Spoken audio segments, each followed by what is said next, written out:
Welcome to Sleepy Stories, the place where stories aren't meant to be finished. I'm Arthur, and tonight I'll be reading you a relaxing, sleepy story written by Pumby. Tonight we journey back to ancient Greece, where music held powers beyond our wildest dreams. This is the gentle tale of Orpheus, whose melodies could move mountains and whose love became legend. So settle into your most comfortable position, let your breathing slow and deepen, and allow the soft patter of rain to carry you into this timeless story of music, love, and the mysteries that lie between waking and sleep. Long ago, when the world was younger and magic flowed more freely through the valleys and mountains of ancient Greece, there lived a young man whose gift was unlike any other. Orpheus possessed a voice so pure and a touch upon the lyre so tender that even the stones themselves would weep at his melodies. Birds would pause mid-flight to listen, their wings beating in rhythm to his songs. Rivers would slow their rushing waters to better catch each note that drifted across their surfaces. Born to the muse Calliope, Orpheus inherited not just the ability to create music, but to weave stories within each melody that spoke directly to the soul. His mother had whispered ancient secrets into his infant ears, teaching him that music was the language that connected all living things. As he grew, these lessons bloomed within him like flowers reaching toward sunlight. The young musician made his home in Thrace, a land of rolling hills and whispering forests. Each morning, he would wake with the dawn and step outside his simple dwelling, breathing in the crisp mountain air that carried the scent of wild herbs and distant pine.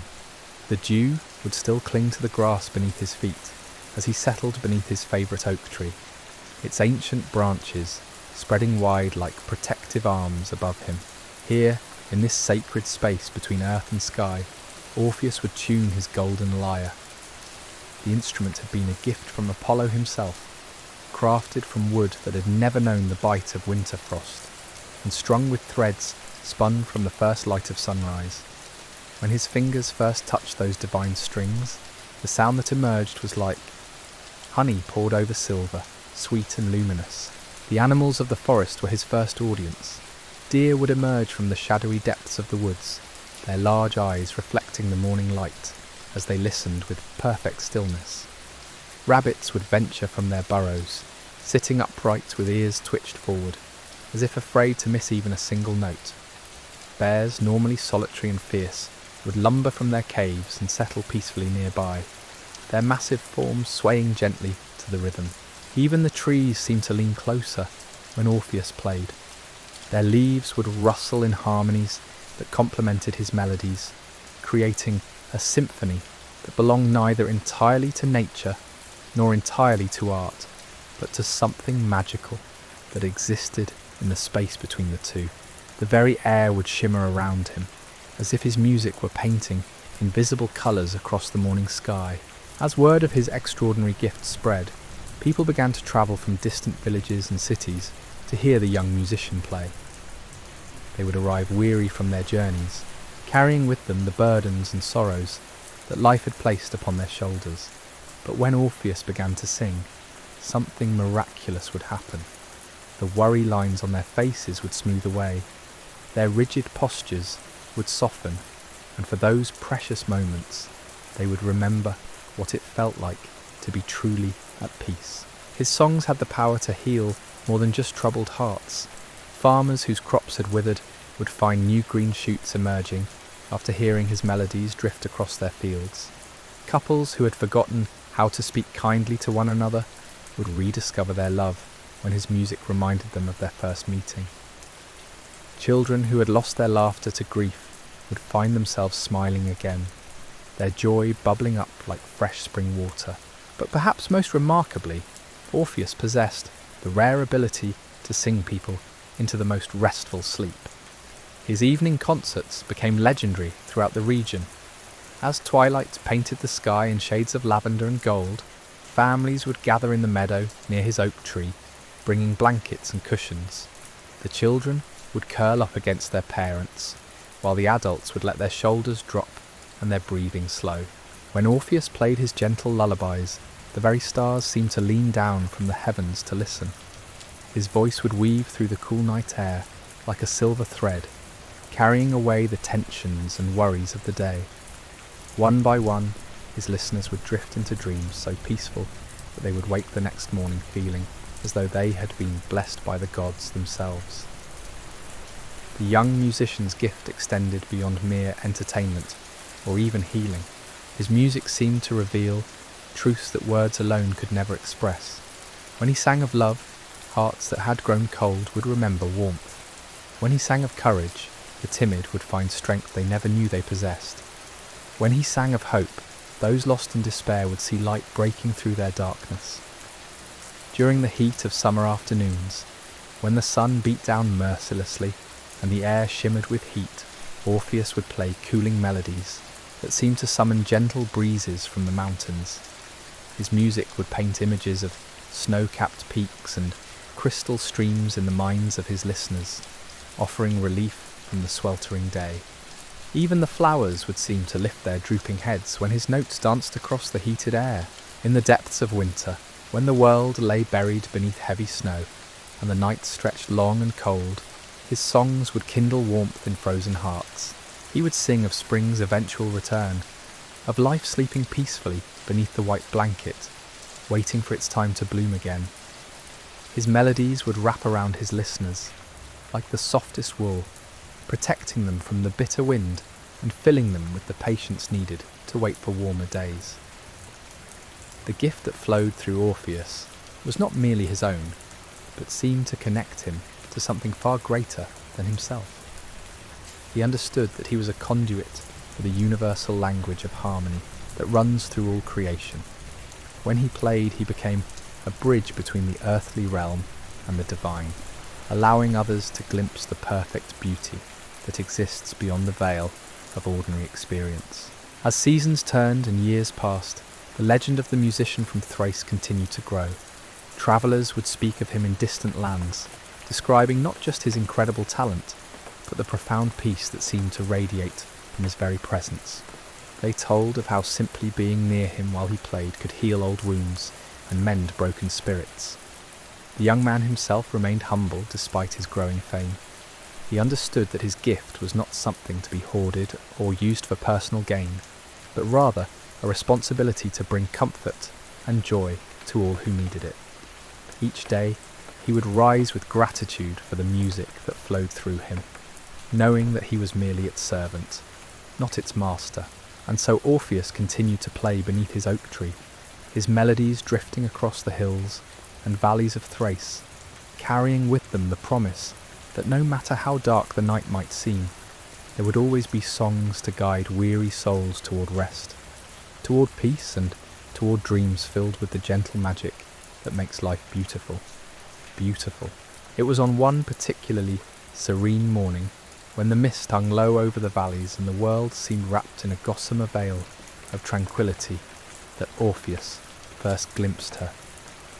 Eurydice moved through the meadow like poetry given form, her footsteps so light they barely disturbed the dewdrops clinging to the grass. She was gathering wild flowers, her slender fingers selecting only the most delicate blooms, as if she understood that beauty should be treated with the gentlest touch.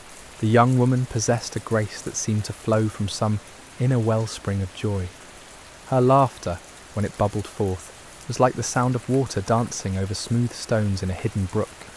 Her hair caught the morning light and held it, creating a halo of gold that seemed to glow with its own soft radiance. But it was her eyes that truly captivated, deep and warm, holding within them the kind of wisdom that comes not from study, but from a heart that has learned to see wonder in the simplest moments. When their gazes met across that flower-strewn meadow, something shifted in the very fabric of the world. The birds fell silent for just a heartbeat, as if nature herself was holding her breath to witness this moment of perfect recognition. Orpheus felt his fingers falter on the strings of his lyre, not from nervousness, but from the sudden understanding that all the music he had ever played had been merely preparation for this instant when melody would meet its perfect harmony. Eurydice, too, felt the change. The flowers in her basket seemed to bloom more vibrantly, their colours deepening as if responding to the magic that crackled in the air between them. She had heard tales of the musician whose songs could move mountains, but she had never imagined that his presence alone could make her feel as though she were floating just slightly above the ground, weightless with possibility. Their courtship unfolded like the gentlest of seasons, each day bringing new discoveries and deeper understanding. Orpheus would play for her beneath the oak tree, and she would listen with such complete attention that he felt his music becoming more beautiful simply because it was flowing toward her. She would sing along sometimes, her voice weaving effortlessly with his, creating harmonies so perfect they seemed to have existed since the beginning of time, waiting only for the two of them to discover them together. Eurydice brought her own magic to their union. She was a nymph of the woodlands, daughter of a minor river god, and her connection to the natural world ran as deep as roots seeking water. Where Orpheus could charm the animals with his music, she could speak to them in their own languages, understanding the secret conversations of the wind through leaves and the whispered gossip of flowers swaying in the breeze. Together, they would explore the hidden places of Thrace, discovering groves where ancient spirits still danced in springs that bubbled up from the very heart of the earth. Eurydice would show him how to read the stories written in the patterns of bark on trees, while he would teach her the melodies that lived in the sound of rainfall and the distant call of migrating birds. Their love became the stuff of legend even before they were wed. Shepherds would speak of seeing them walking hand in hand through moonlit valleys, their combined presence causing night-blooming flowers to open in their wake. Fishermen told tales of hearing their laughter echoing across still lakes at dawn, the sound so pure it would draw dolphins up from the depths to listen. The wedding, when it finally came, was attended by creatures both mortal and divine. Apollo himself appeared in the guise of a golden-haired young man, bringing blessings and a crown of laurel leaves for the bride. The 9 muses arrived bearing gifts of inspiration and creativity, promising that the union of music and nature would produce wonders beyond imagination. Even Zeus, king of the gods, sent down gentle rain that sparkled like diamonds in the afternoon sun, each drop carrying wishes for happiness and prosperity. The ceremony took place in a sacred grove, where the trees formed a natural cathedral, their branches intertwining overhead to create a canopy of living green. Wild roses climbed the trunks in spirals of pink and white, filling the air with their sweet perfume. Deer and rabbits gathered at the edges of the clearing, while songbirds provided a choir that harmonized perfectly with the music of Orpheus's lyre. As the young couple exchanged vows, promising to love one another through all the seasons of life, the very earth beneath their feet seemed to pulse with approval. Flowers bloomed out of season, creating a carpet of colour that stretched beyond the grove and into the surrounding meadows. The wind carried their promises across the land, and it was said that every creature that heard those words was blessed with a deeper understanding of what it meant to love completely and without reservation. Their early days of marriage were painted in shades of golden contentment. They built a home together in a clearing surrounded by singing streams and fruit trees that bore the sweetest offerings. Eurydice would tend a garden where herbs and vegetables grew with unusual vigour, as if her touch carried some essence of life itself. Orpheus would compose new songs, inspired by their domestic happiness, melodies that spoke of shared laughter over simple meals and the profound peace of falling asleep each night with his beloved safe in his arms. The surrounding countryside seemed to flourish under the influence of their joy. Crops grew more abundantly, children were born healthier and stronger, and even the weather seemed gentler, with rains coming exactly when needed and sunshine arriving at just the right moments. It was as if their love had created a ripple effect of blessing that spread outward, like rings on still water, touching everything within its reach. Visitors would come from great distances not just to hear Orpheus play, but to witness the harmony that existed between the couple. Young lovers would seek their advice, hoping to learn the secret of such perfect understanding. Artists would study the way they moved together, each anticipating the other's needs without words. creating a dance of daily life that was more beautiful than any performance staged for an audience. In the evenings they would sit together on a hillside overlooking their valley, watching the stars emerge one by one in the darkening sky. Orpheus would play softly, his melodies drifting across the landscape like a gentle benediction, while Eurydice would rest her head against his shoulder, adding her voice to his in wordless songs that seemed to communicate directly with the cosmos above. These were the golden days, when love seemed as permanent and unchanging as the mountains themselves, when the future stretched ahead like an endless summer afternoon filled with promise and possibility. Neither could imagine that shadows might ever fall across their perfect happiness, that forces beyond their control might test the very foundations of their devotion. But even in paradise, the threads of fate continue to weave their patterns, indifferent to mortal happiness. On a morning that began, like countless others, with birdsong drifting through their windows and sunlight painting golden squares across their floor, Eurydice set out to gather herbs from the far meadow where the sweetest chamomile grew. The day was warm and inviting, with a gentle breeze that carried the scent of wild honey and distant rain. She moved through the tall grass with her usual grace, her woven basket filling slowly with the tender shoots and fragrant leaves that would later become healing teas and soothing balms. The meadow stretched before her like a green ocean, dotted with islands of wild flowers that swayed in the soft wind. Butterflies danced around her, their wings catching fragments of sunlight as they fluttered from bloom to bloom. It was while she was kneeling beside a patch of particularly lush mint, her fingers carefully selecting the youngest leaves, that she noticed the movement in the grass nearby. At first she thought it might be a rabbit or perhaps a small deer come to graze in the sweet clover. But as the rustling grew closer, she glimpsed the sinuous form that cut through the green stalks with deliberate purpose. The serpent was beautiful in its way, its scales catching the dappled light that filtered through the meadow grass. Its movement was hypnotic, a flowing ribbon of earth-toned patterns that seemed almost like a living piece of the landscape itself. Eurydice, with her deep connection to all woodland creatures, felt no immediate fear. She had spoken with snakes before, understanding their ancient wisdom and their role in the great web of life. But this creature moved with unusual urgency, as if driven by some force beyond its own nature. Its eyes, when they fixed upon her, held a strange intensity that made her pause in her gathering. The air around them seemed to thicken, charged with an energy that made the tiny hairs on her arms rise in warning. Perhaps it was startled by her presence, or perhaps it was following some darker imperative written in the stars before time began. The serpent struck with lightning swiftness, its fangs finding the delicate flesh of her ankle with precision that spoke of destiny rather than chance.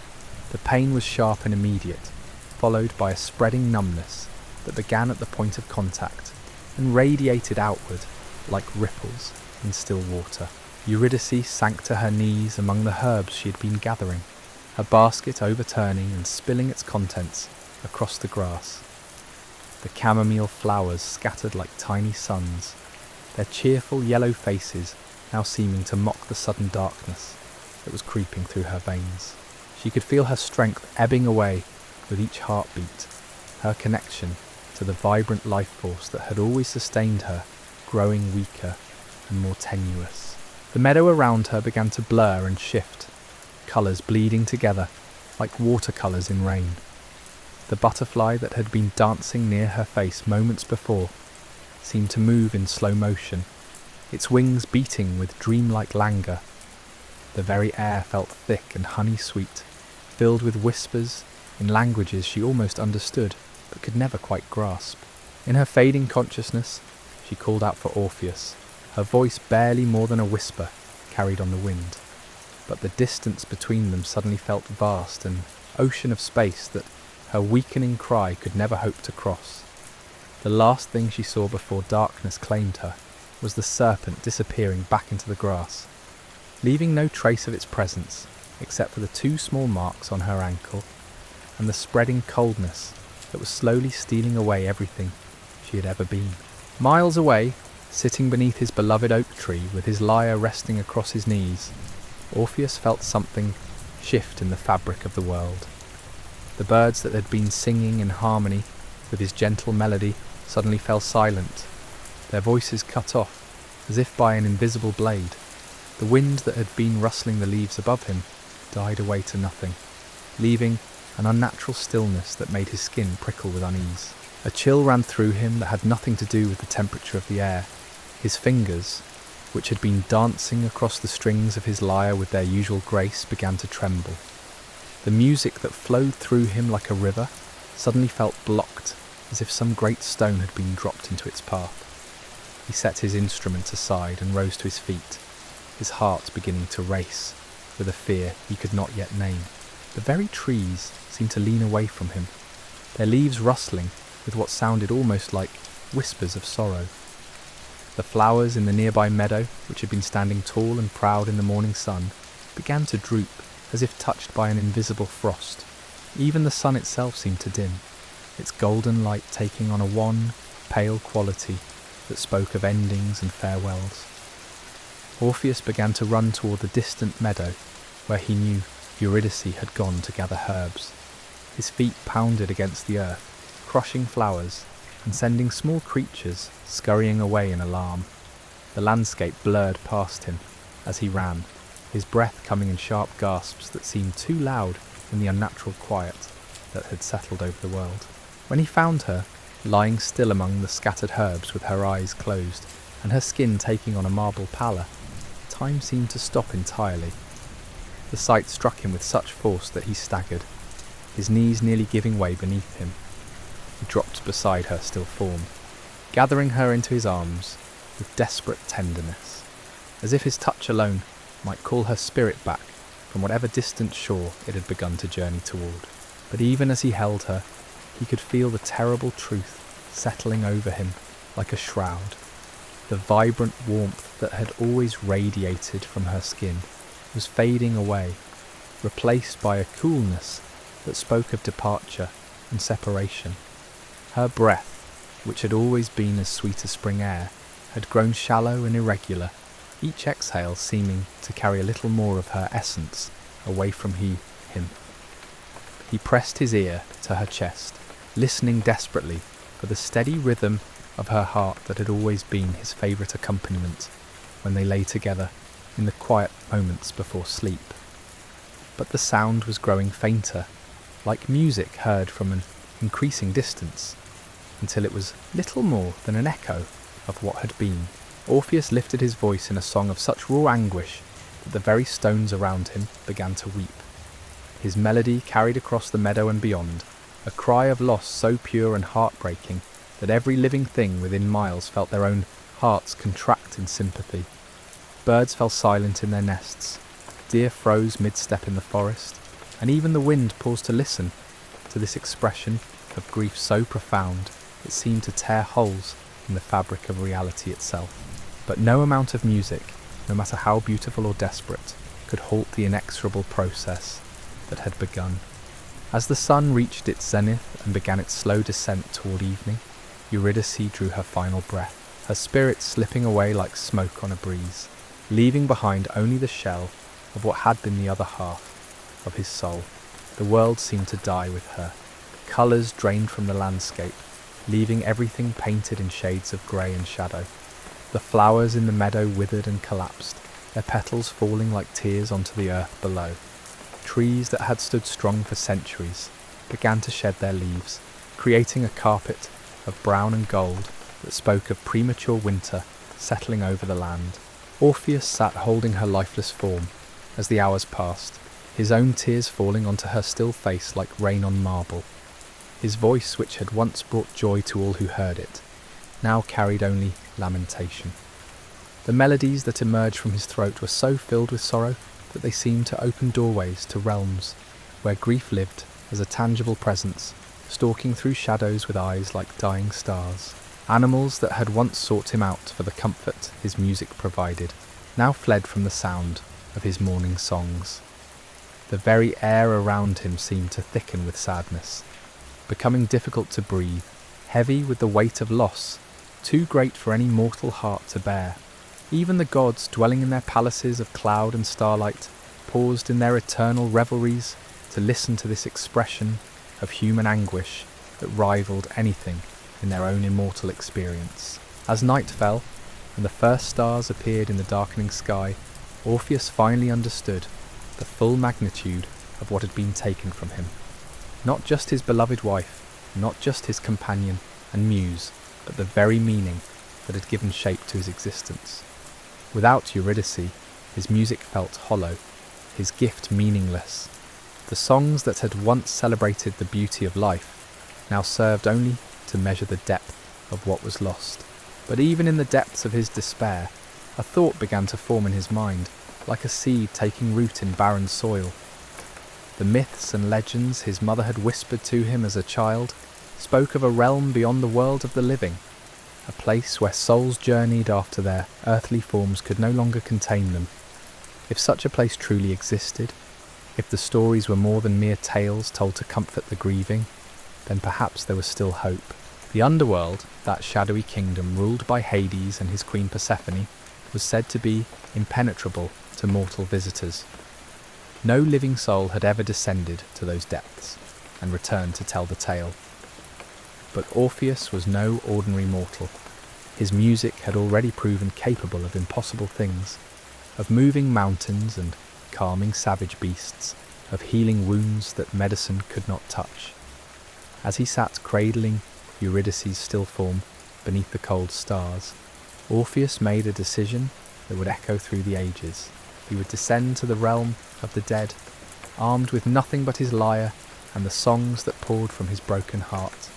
He would sing to the lords of the underworld themselves, hoping that even hearts made of shadow and stone might be moved by the depth of his love and the purity of his grief. The very thought filled him with equal measures of hope and terror. To attempt such a journey was to risk not only his own life, but his very soul. The underworld was not meant for the living, and those who ventured there uninvited rarely escaped unchanged. But the alternative, a life spent in the empty world, above where every sunrise would be a reminder of what he had lost, seemed infinitely worse than any fate that might await him in the depths below. Below that might await him in the depths. Rising from the meadow where his beloved lay still and peaceful, Orpheus felt the weight of his decision settle upon his shoulders like a cloak woven from starlight and sorrow. The journey ahead would require him to leave behind everything familiar, everything safe, and venture into realms where no mortal breath had ever stirred the ancient air. Yet what choice did he have? Without Eurydice, the world above had become nothing more than a beautiful prison, filled with memories that cut like shards of broken glass.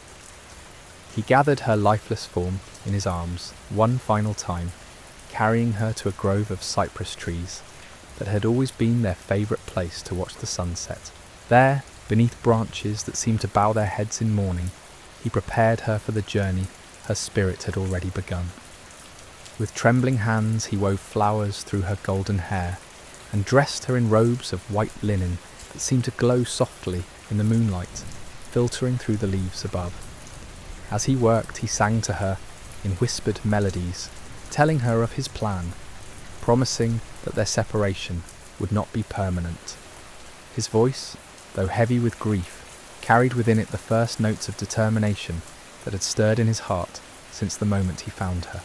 The cypress trees swayed gently, as if moved by his words, their dark silhouettes creating a natural cathedral around the sacred task he performed. When dawn broke across the eastern mountains, painting the sky in shades of pearl and rose, Orpheus took up his golden lyre and began the most difficult journey of his life. He walked first to the sacred caves that were said to house entrances to the underworld, following paths so ancient they seemed carved into the very bones of the earth. The way grew darker and more treacherous with each step, leading him through valleys where no flowers bloomed, and across streams that ran black as midnight. The entrance, when he finally found it, was little more than a crack in a cliff face, hidden behind curtains of thorny vines that seemed to writhe and whisper as he approached. The air that seeped from the opening carried scents of deep earth and distant fire, along with something else, something that spoke of endless time and forgotten sorrows. Most mortals would have turned back at this threshold, their courage failing them before the magnitude of what lay beyond. But Orpheus pressed forward, his lyre clutched tightly against his chest like a shield forged from hope and desperation. As he squeezed through the narrow opening, the world above vanished behind him, as if it had never existed.